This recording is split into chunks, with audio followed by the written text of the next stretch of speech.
What's going on, guys? Welcome back to the channel for some more Escape from Tarkov. So I finally did it, man. I got the Kappa container this week. It took me a long time because I probably spent the least amount of time playing the game because there's so many good variety out there, like Elden Ring. I've been playing My Summer Car, even going back to checking out a little DayZ, and I've even been uploading all those highlights here on YouTube, so definitely check that out if you haven't already. But for the most part, this has been one of those wipes where I really wanted to take my time. Lighthouse came out, VoIP was added to the game. I wanted to explore that new map and goof around with other players as much as possible and just go with the flow with this wipe and not try to rush to the end. And just over 4 months, I still was able to get my Kappa container thanks to the addition of weekly and daily quests.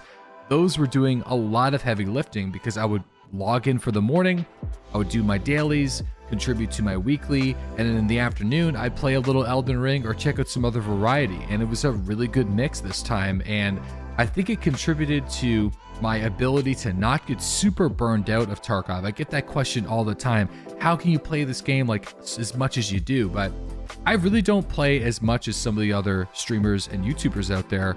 I only play like maybe 3 to 4 hours Monday through Friday, so not every single day. But even like lowering the number of hours that I've been playing Tarkov, I was still able to get my Kappa container thanks to the daily and weekly quests with 200 less raids than my previous run. And that's with the introduction of more streamer items that I need to collect and more quests that I need to complete. But as much as I'm happy to get there, I want to talk in today's video about my overall thoughts and feelings on how this wipe has gone. So, of course, the beginning, the fresh experience. Everyone is super optimistic, exploring the new map, fighting new enemies, using new weapons, and finally talking to other PMCs in the game. Certain metas, like running with ultins and slicks all the time, that wasn't really something that you can consistently do in the early game because you couldn't buy it on the flea market. And in fact, the flea market limitations have had a really positive impact, especially on the late game in Tarkov, because even today, over 4 months after the wipe, if my math is correct, I'm pretty sure anyway, you will still encounter the vast majority of your players running like class 4, class 5 body armors and some good variety on the weapons. In previous wipes, man, like people were just running the exact same style of SA-58 and HK-47.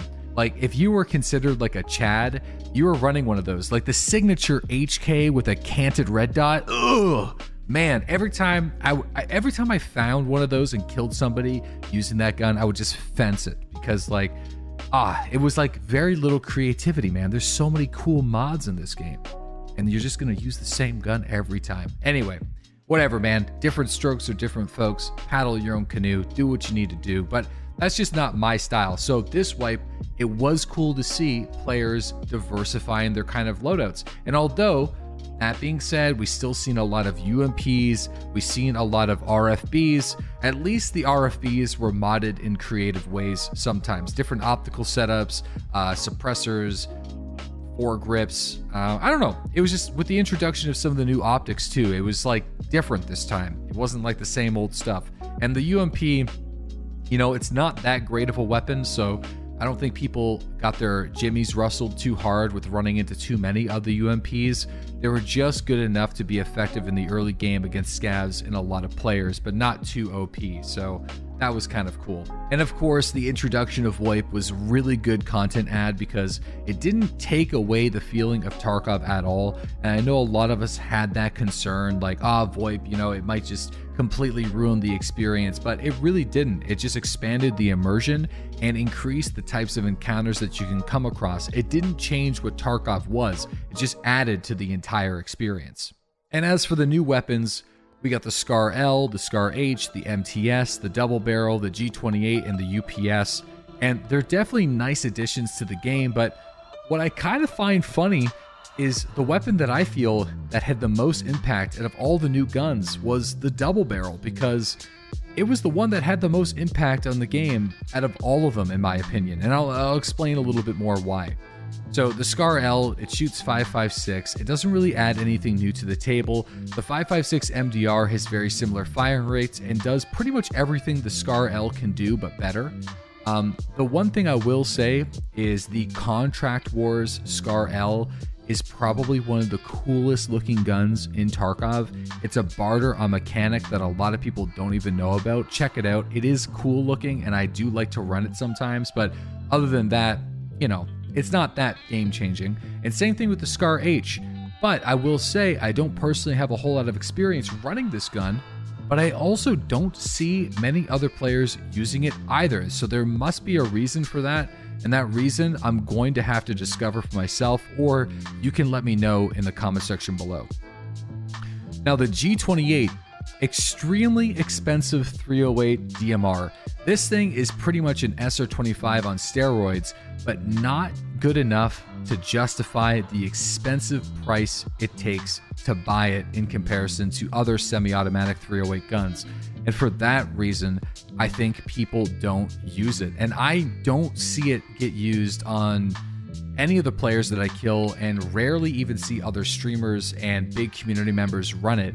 I have used the G28 a little bit, but again, it's not good enough to justify, in my opinion, using it over other 308 guns in the game. Moving on to the MTS revolver shotgun.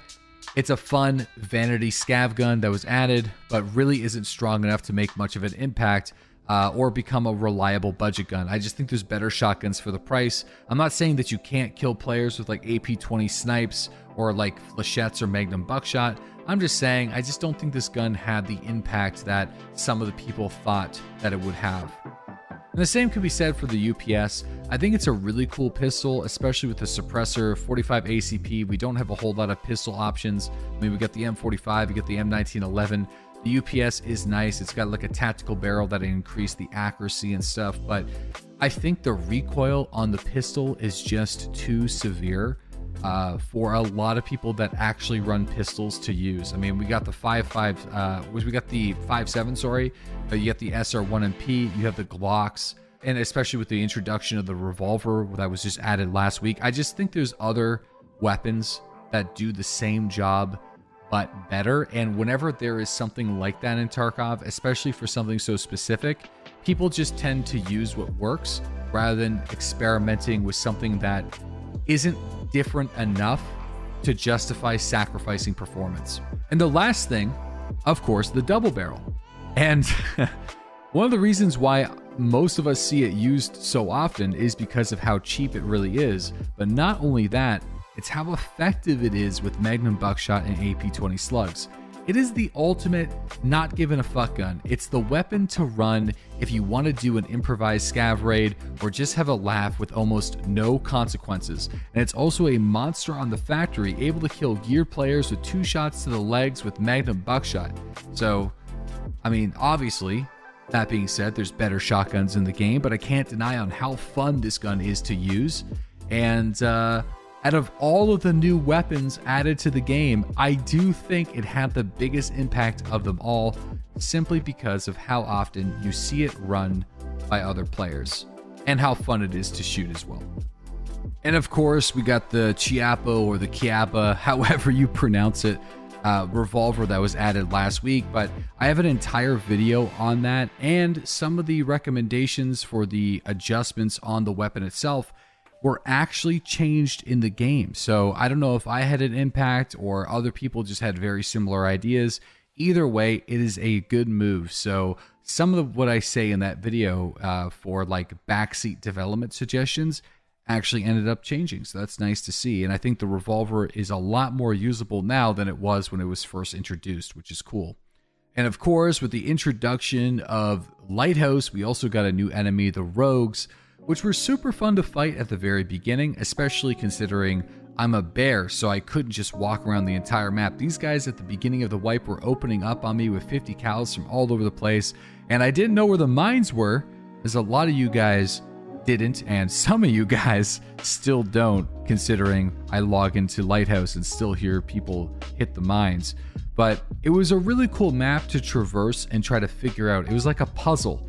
But the problem is, it was the puzzle where all the pieces fit the exact same way every single time. And some of the smarter players out there figured that out really early and were able to use Lighthouse and the Rogues specifically to farm experience extremely fast to the point where the experience that you would get from killing rogues would eventually get nerfed, but not soon enough to see some pretty impressive Kappa runs while just using rogues as farming up to level 62. Of course, they had to complete all the missions, but it was the primary way of getting experience.